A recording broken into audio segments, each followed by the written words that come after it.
Okay guys, today we are going to start exercise 3.3। 3.3 में अपन पढ़ेंगे बार graphs के बारे में। तो स्टार्ट करते हैं एग्जांपल नंबर 8 से।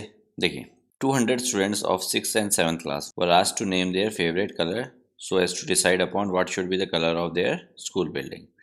The results are shown in the following table. Represent the given data on the bar graph.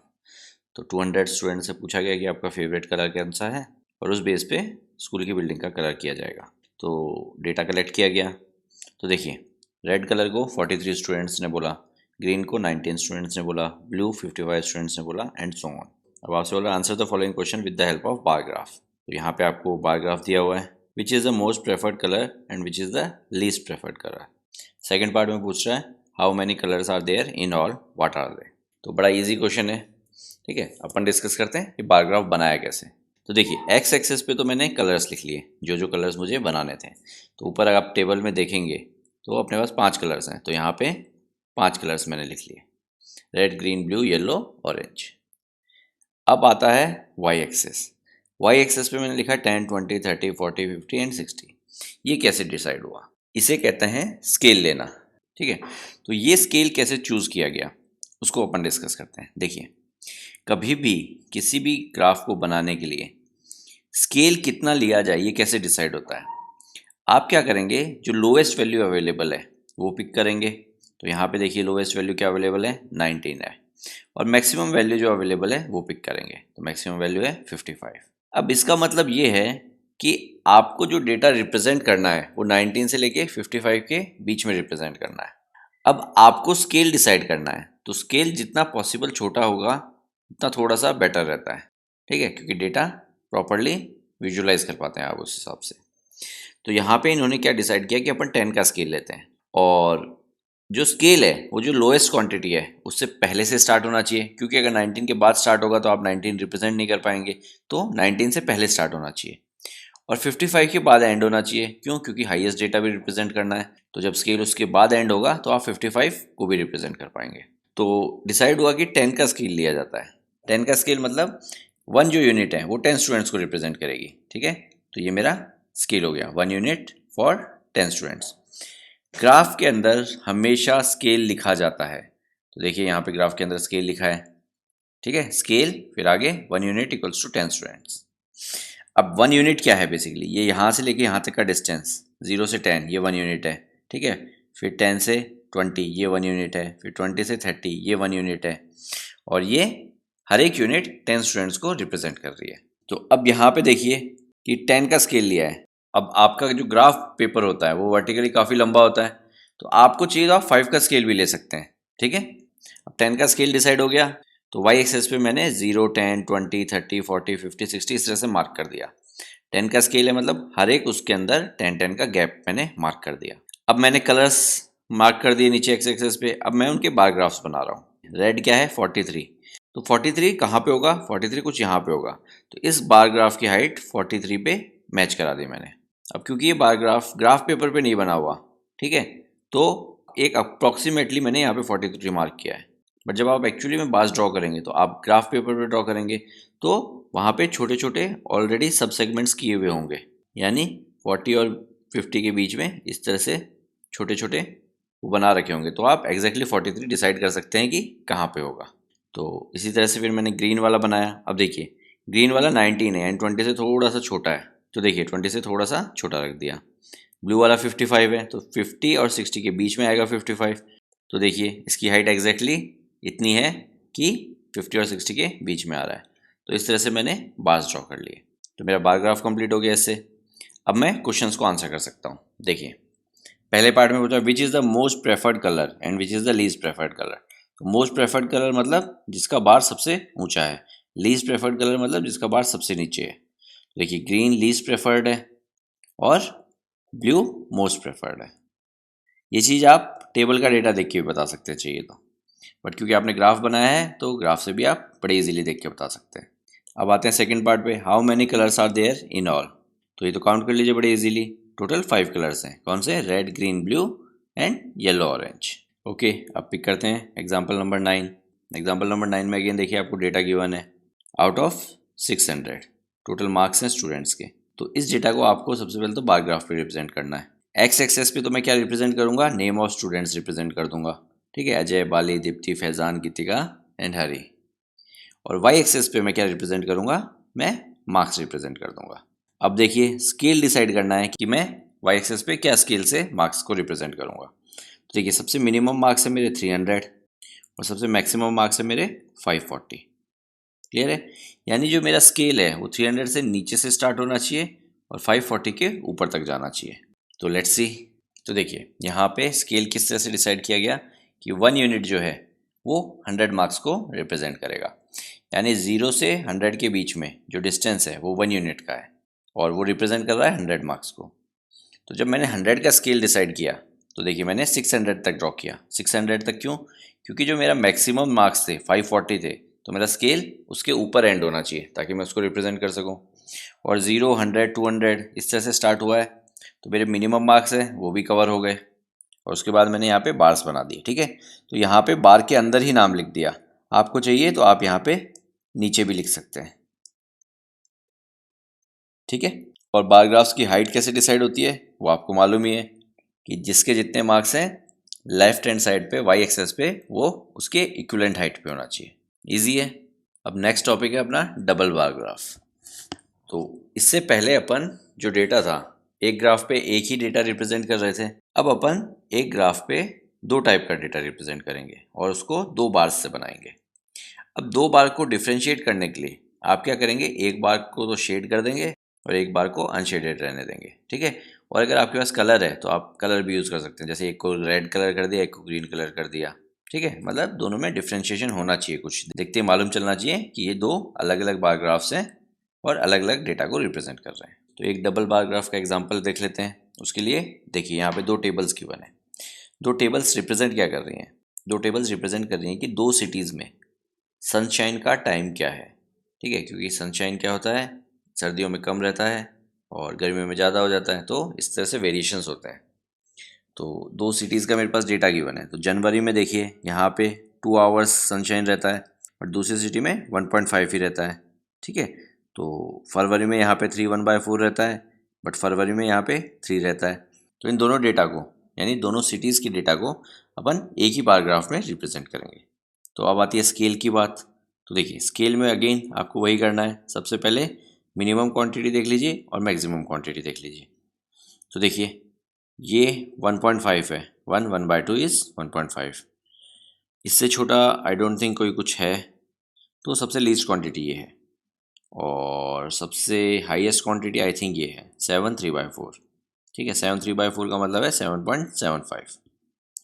तो नहीं, जून में 8 है, तो मैक्सिमम क्वांटिटी ये हो गई। इससे ऊपर और कोई दिख रही है नहीं, क्लियर है। तो जब मैंने मैक्सिमम और मिनिमम क्वांटिटी डिसाइड कर ली तो 1.5 से लेके 8 तक, तो उसी के बेस पे मैं अपना स्केल डिसाइड करूँगा। तो लेट्स सी, यहाँ पे मैंने स्केल लिया 1 unit equals to 1 hour of sunshine, ठीक है।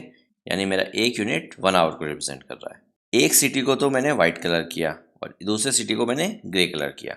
तो अब बार्स को भी आप देखेंगे, एक बार वाइट है, एक बार ग्रे है। अब एक्स एक्सेस पे जनवरी फरवरी अप टू दिसंबर मैंने मंथ्स मार्क कर दिए, तो नीचे वाला पोर्शन तो दोनों के लिए कॉमन हो गया। अब क्योंकि लेफ्ट हैंड साइड में वाई एक्सेस वाला दोनों के लिए अलग है, एक सिटी का कुछ है दूसरी सिटी का कुछ है, तो मैंने दो बार्स बनाए, ठीक है। दोनों को एकदम एडजेसेंट बना दिया मैंने। तो वाइट वाला बार तो मेरा फर्स्ट सिटी को रिप्रेजेंट कर रहा है और ग्रे वाला जो बार है वो मेरा सेकंड सिटी को रिप्रेजेंट कर रहा है। इनकी हाइट मैंने डेटा के अकॉर्डिंग रखी, ठीक है। फर्स्ट सिटी में जो जनवरी में सनशाइन का टाइम था 2 था, ठीक है। तो देखिए आप यहाँ पे एग्जैक्टली 2 की हाइट के बराबर है। और सेकंड सिटी में सनशाइन का टाइम 1.5 था, ठीक है। तो यहाँ पे तो 1 है, तो 1.5 कहाँ आएगा, 2 और 1 के बीच में, यानी यहाँ पे कहीं पे। तो आप देखेंगे कि जनवरी में इसकी हाइट 1.5 रखी गई है और इसी तरह से मैंने दिसंबर तक का पूरा बार कंप्लीट कर दिया। समझ में आया? ओके, अब पिक करते हैं एग्जाम्पल नंबर 10। एग्जाम्पल नंबर 10 में देखिए, A mathematics teacher wants to see whether the new technique of teaching she applied after quarterly test was effective or not. She takes the score of 5 weakest children in quarterly test out of 25 and in the half yearly test. देखिए question को समझिए। एक teacher ने अपना teaching technique change किया और उसको पता करना था कि क्या ये इफ़ेक्टिव है, क्या इसमें बच्चों में कुछ इम्प्रूवमेंट आया है या नहीं आया है। तो उसने क्या किया, 5 सबसे वीक स्टूडेंट्स के क्वार्टरली टेस्ट के और हाफ ईयरली टेस्ट के मार्क्स पिक किए, और दोनों टाइम टेस्ट कितने मार्क्स के थे, 25 मार्क्स के थे। तो क्योंकि उसने टीचिंग टेक्निक क्वार्टरली टेस्ट के बाद चेंज की थी, तो अगर उससे उनके बच्चों में इम्प्रूवमेंट आया है तो उनके मार्क्स में भी इम्प्रूवमेंट आना चाहिए। तो ये पूरा डेटा मैंने बार ग्राफ पे बनाया।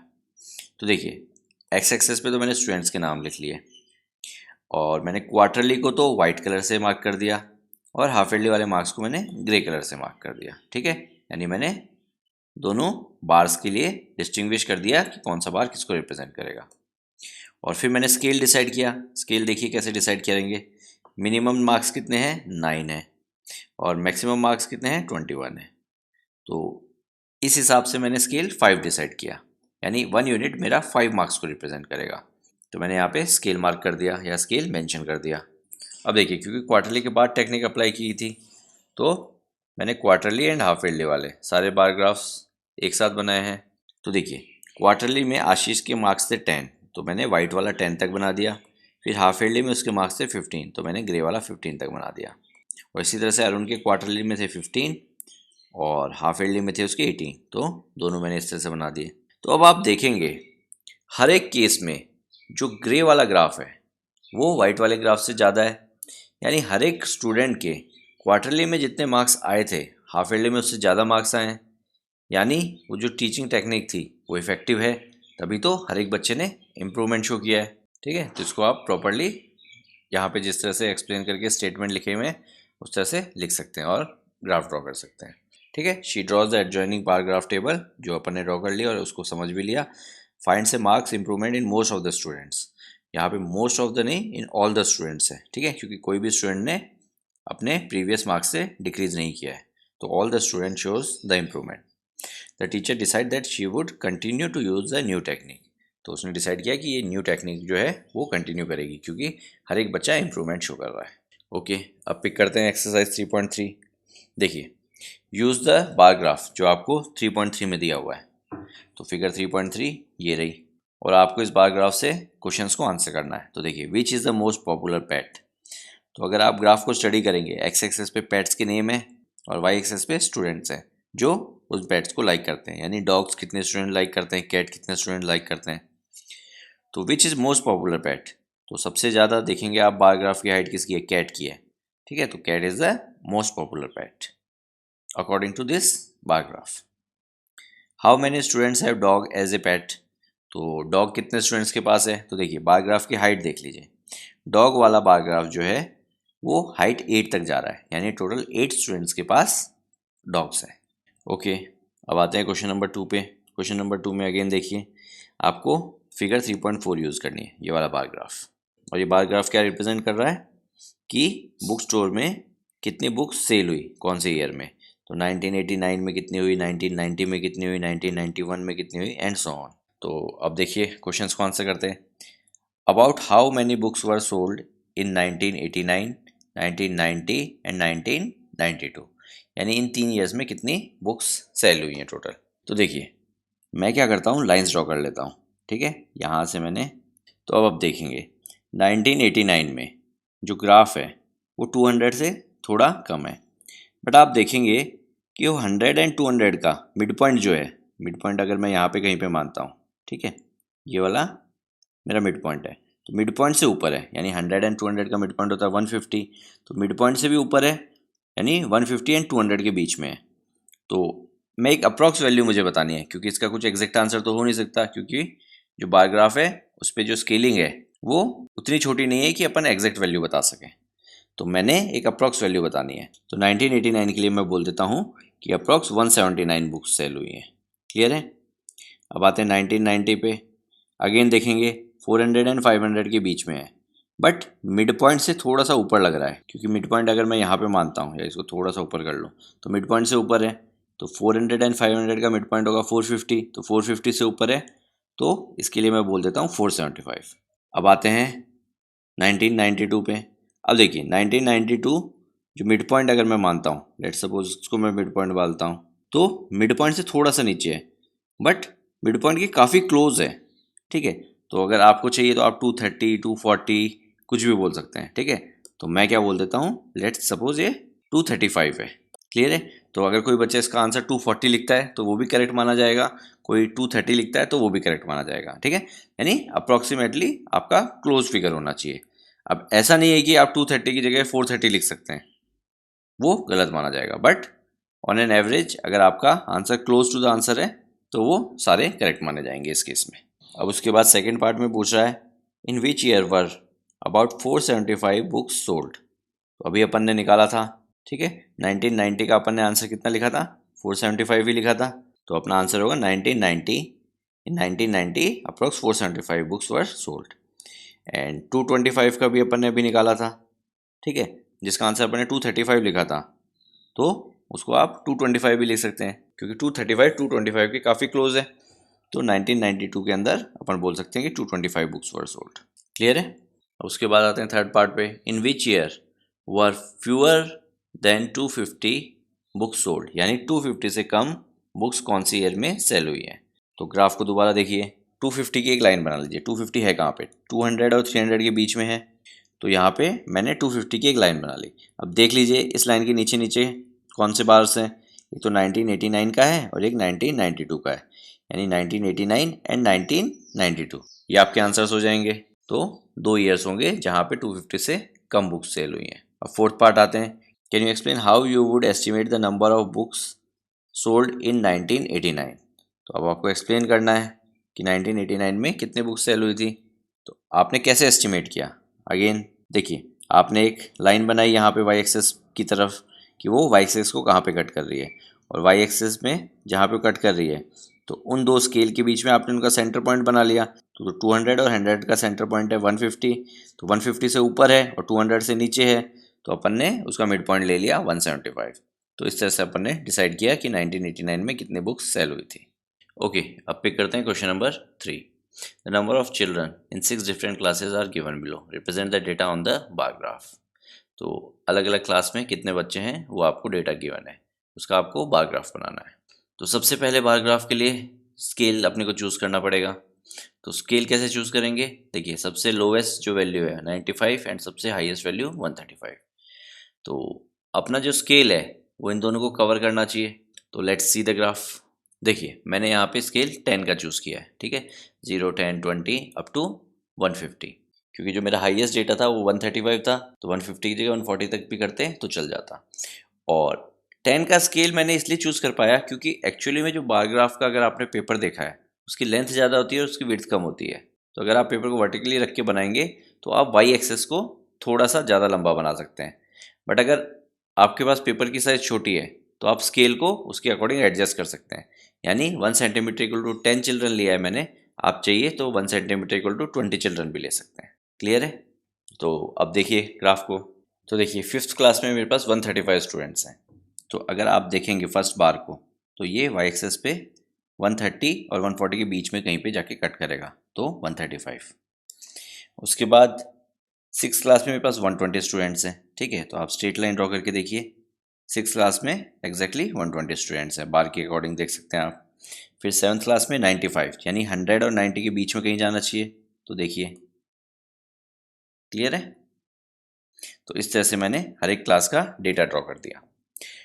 एक्स एक्सेस पे तो मैंने क्लासेस ली हैं और वाई एक्सेस पे नंबर ऑफ स्टूडेंट्स लिए हैं, ठीक है। तो ये चीज़ आप मेंशन करेंगे, एक्स एक्सेस पे क्या है, वाई एक्सेस पे क्या है, स्केलिंग आपकी हो गई। उसके बाद यहाँ पे कौन सी चीज़ किसको रिप्रेजेंट कर रही है। तो मैंने तो हर एक बार अलग अलग कलर से बनाया है, बट एग्जाम में आपके लिए ये ज़रूरी नहीं है, आप नॉर्मल विदाउट एनी कलर बना सकते हैं। तो ये तो हो गया स्केलिंग वाला पार्ट। अब आते हैं बी वाले पार्ट पे। बी वाले पार्ट के फर्स्ट पार्ट में आपसे हो रहा है which class has the maximum number of children and the minimum. तो मैक्सिमम आप देख सकते हैं 5th क्लास का बार सबसे बड़ा है, तो 5th में तो मैक्सिमम है।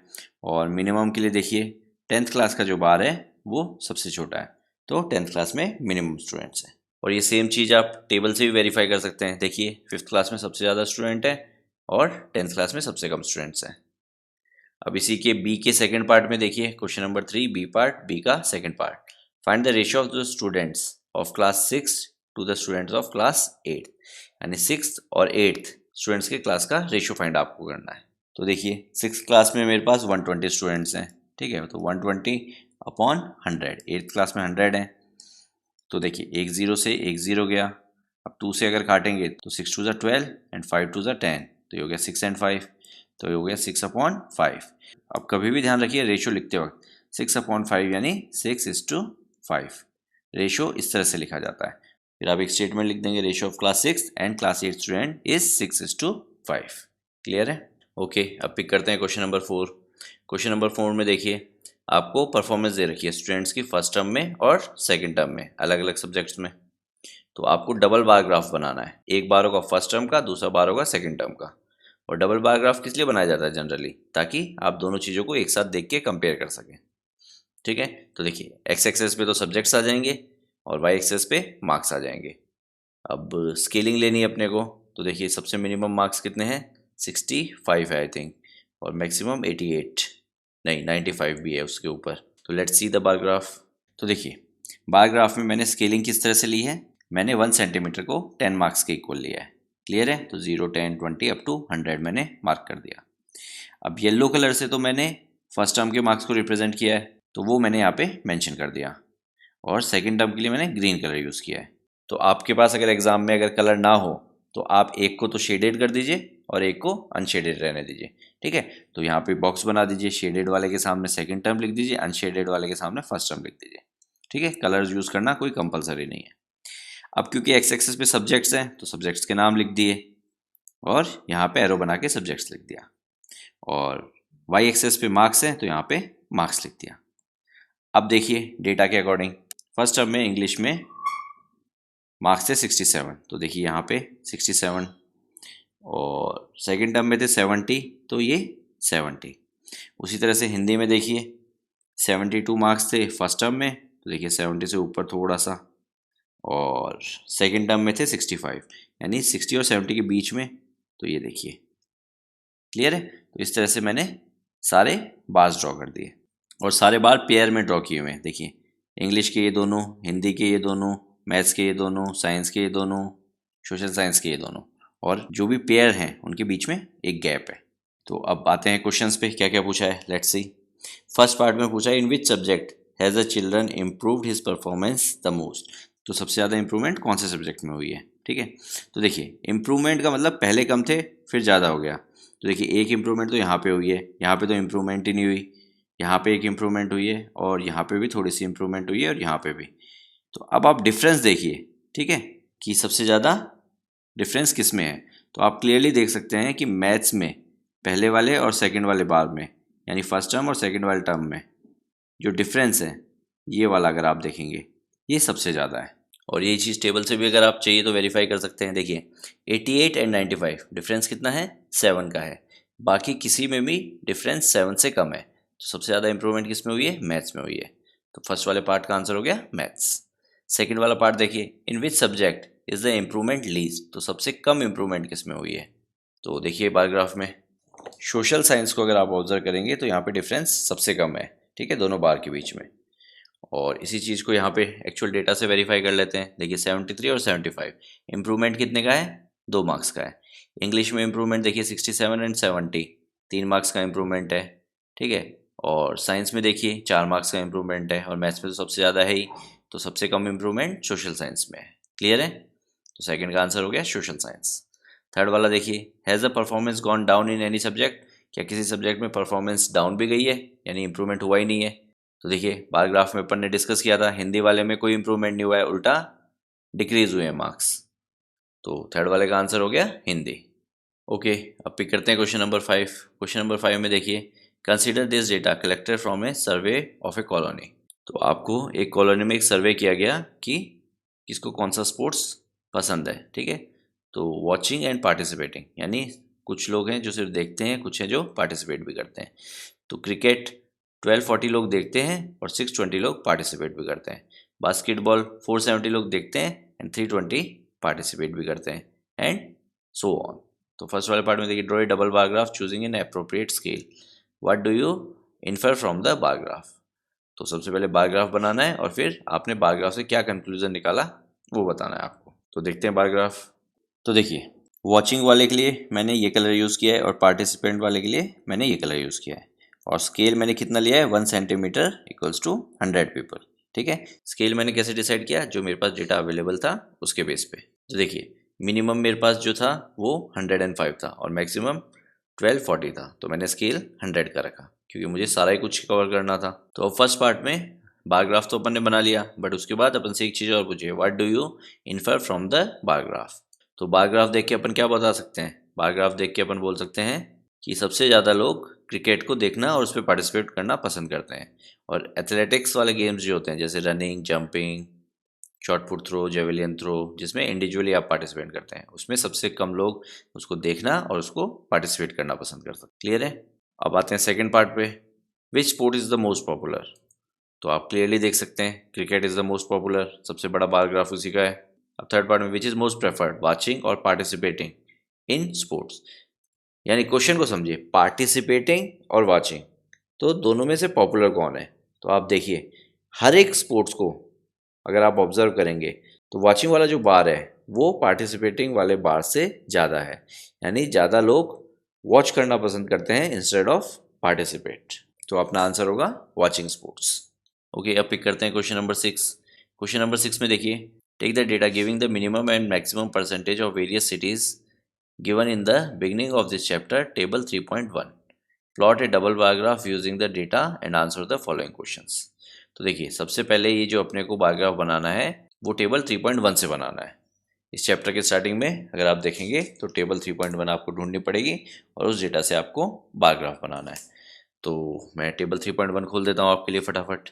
तो ये मेरी टेबल 3.1 है। यहाँ पे मुझे अलग अलग सिटीज़ का मिनिमम और मैक्सिमम टेम्परेचर दे रखा है। तो देखिए मैं सिटीज़ तो एक्स एक्सेस पे बना दूंगा और मिनिमम एंड मैक्सिमम टेम्परेचर, ठीक है, मिनिमम का एक अलग बार बनाऊंगा और मैक्सिमम का एक अलग बार बनाऊंगा और दोनों बार से रिप्रेजेंट कर दूंगा डेटा को। क्लियर है। तो देखिए मैंने स्केलिंग क्या ली है, स्केलिंग मैंने 10 की ली है। ये मेरी स्केलिंग हो गई 1 centimetre equal to 10 degree Celsius. Maximum temperature मैंने इस कलर से रिप्रेजेंट किया है और मिनिमम टेम्परेचर मैंने इस कलर से रिप्रेजेंट किया है। एक्स एक्सेस पे मैंने सिटीज़ लिख दी हैं और वाई एक्सेस पे मेरा टेम्परेचर है, ठीक है, और इधर सिटीज़ का एरो बना दिया, इधर टेम्परेचर का एरो बना दिया। क्लियर है। अब डेटा देखिए, अहमदाबाद का मैक्सिमम 38 है और मिनिमम 29 है। तो अब ग्राफ में देखिए मैक्सिमम 38 था अहमदाबाद का, तो देखिए यहाँ पे कहीं पे 38 होगा और 29 था मिनिमम, तो देखिए ये 29 यहाँ पे कहीं पे होगा। तो इस तरह से मैंने हर एक सिटी का डबल बार ग्राफ बना दिया। अब क्वेश्चन आंसर कर देते हैं जो जो पूछे हैं। सबसे पहले पूछा है, which city has the largest difference between minimum and maximum temperature on the given date. तो देखिए मिनिमम और मैक्सिमम में सबसे ज़्यादा डिफरेंस किस में है, यानी आपको बार को देख के डिसाइड करना है कि मिनिमम वाला और मैक्सिमम वाला बार में सबसे ज़्यादा डिफरेंस किस में दिख रहा है। तो देखिए मुझे यहाँ पे दिख रहा है, यहाँ पे देखिए कितना ज़्यादा बड़ा गैप है, इतना बड़ा गैप शायद ही किसी और में है, ठीक है। तो मेरा मिनिमम और मैक्सिमम सबसे ज़्यादा डिफरेंस जम्मू में है, यानी जम्मू में सर्दी भी बहुत ज़्यादा है और फिर गर्मी पड़ती है तो गर्मी भी बहुत ज़्यादा पड़ती है। तो फर्स्ट का आंसर हो गया जम्मू। अब सेकंड में पूछा, विच is the hottest city and which is the coldest city. तो हॉटेस्ट सिटी मतलब जिसका मैक्सिमम टेम्परेचर सबसे ज़्यादा है वही सबसे हॉटेस्ट सिटी होगी। तो देखिए सबसे बड़ा बार किसका है, सबसे बड़ा बार जम्मू का है, ठीक है, मैक्सिमम टेम्परेचर वाला। आप देख सकते हैं मैंने लाइन बनाई तो सारे बार जो हैं इसके नीचे नीचे हैं। तो हॉटेस्ट सिटी कौन सी हो गई, जम्मू हो गई। अब कोल्डेस्ट के लिए क्या देखेंगे, जहाँ पे सबसे कम टेम्परेचर रहता है, यानी सबसे छोटा बार कौन सा है, ठीक है, मिनिमम टेम्परेचर में। तो देखिए ये वाला सबसे छोटा बार आपको दिखेगा, इसके नीचे कोई दूसरा बार नहीं है, तो Bangalore is the coldest. Clear है। तो सेकेंड वाले पार्ट का भी आंसर हो गया। अब थर्ड पार्ट में पूछा है, name 2 cities where maximum temperature of one was less than the minimum temperature of other. तो अब देखिए आपको ऐसी सिटी बतानी है जिसमें उस सिटी का मैक्सिमम टेम्परेचर किसी दूसरे सिटी के मिनिमम टेम्परेचर से भी कम है, ठीक है। तो लेट्स सी, देखिए बेंगलोर को देखिए सबसे पहले, अगर मैं बेंगलोर वाले बार पे एक लाइन बनाऊँ, ठीक है, तो ये मेरा बेंगलोर वाले बार की लाइन हो गई, इसको मैं एक्सटेंड कर देता हूँ। अब ये मेरे बेंगलोर का मैक्सिमम टेम्परेचर है। अब आप जयपुर वाले बार को देखिए, ठीक है, यहाँ पे हल्का सा ऑब्जर्व करेंगे तो जयपुर का जो मिनिमम टेम्परेचर है वो थोड़ा सा ऊपर निकल रहा है इससे, यानी जयपुर का जो मिनिमम टेम्परेचर है वो बेंगलोर के मैक्सिमम से भी ज़्यादा है, यानी Jaipur is a hot city. तो आप क्या लिखेंगे, बेंगलोर एंड जयपुर। और देखिए यहाँ पे भी देखिए अहमदाबाद का भी जो मिनिमम टेम्परेचर है वो बेंगलोर की मैक्सिमम वाली लाइन के ऊपर है, तो इसका दूसरा आंसर क्या हो जाएगा?